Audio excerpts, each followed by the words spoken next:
Joining me now is Peter Wertheim, co-CEO of the Executive Council of Australian Jewry. Peter, appreciate your time. Look, Labor's been on the front foot about this today. There was some comments made by Mark Butler to justify the decision, saying, well, other countries voted for the same thing as well. I found this perplexing. How can Labor say, well, other countries voted for the same thing at the UN, so therefore it's all okay, we don't have to justify our decision-making? What do you say to that?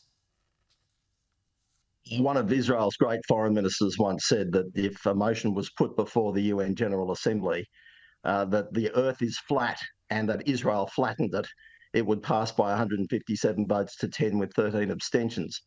Obviously, he was saying that tongue-in-cheek, but it shows that Israel faces a United Nations that is made up these days predominantly of dictatorships and semi-dictatorships.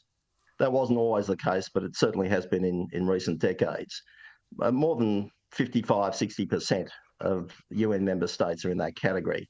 And of those, I would say, I think 56 of them are members of the Organisation of Islamic Cooperation, which never going to put their hand up in support of Israel.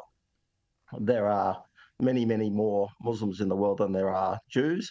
And so when it comes to votes, Israel is never going to be able to command the same sort of numbers as the opposite side of the argument. But brutal numbers alone do not determine what is right and wrong and what is true or false. And if you want a real guide to what is right or wrong or true or false, have a look at these 4 resolutions that the government has recently changed its vote on. Have a look at how past coalition and Labor governments have voted on them. It's been bipartisan.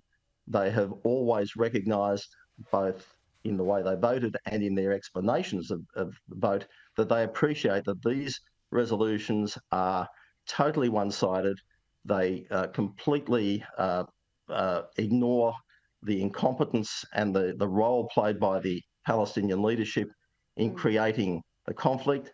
They ignore the fact that the Palestinian side has always rejected the two-state solution, including when offers have been made to them by Israel to achieve Palestinian statehood.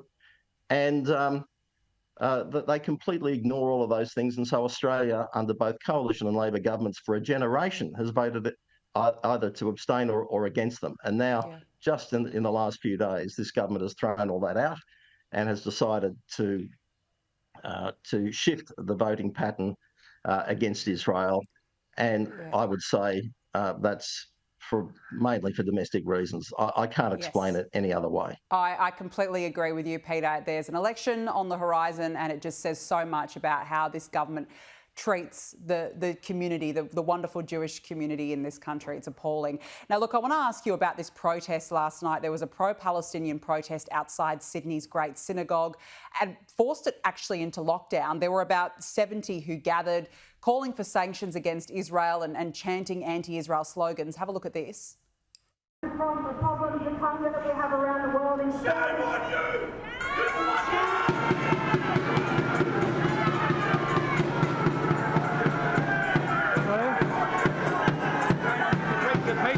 Go away. I'm here. Okay. No, you're going away this way and you're going away.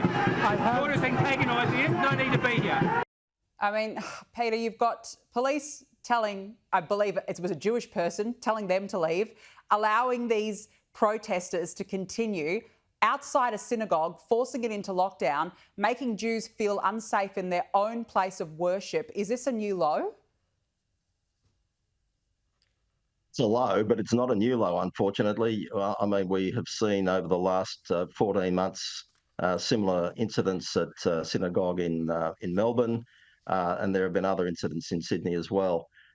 It doesn't get any lower than that. I mean, a synagogue is a place of worship, and there is a time and place, of course, for peaceful protest. That was the wrong time and the wrong place. You don't go harassing people who are attending a synagogue, and there are all sorts of different functions that go on in a synagogue at any one time. It's not. There was a meeting there that involved the Technion Society, which is a university in Israel, And that was the ostensible reason for the protest. But there are people there who are there for religious worship. They're attending religious classes. There are all sorts of things that go on in a place of worship, whether it's Jewish, Christian, or Muslim, or any other religion. And so they were forced into lockdown.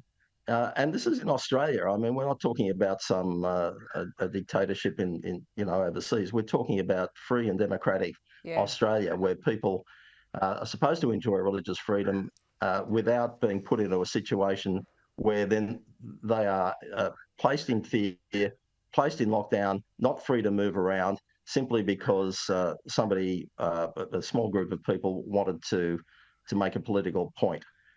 There's a place to make political points, but that wasn't it, and that wasn't the time. No, it wasn't. Another appalling display. Peter Wertheim, really good to have you on. Thank you so much for joining us on the show this evening.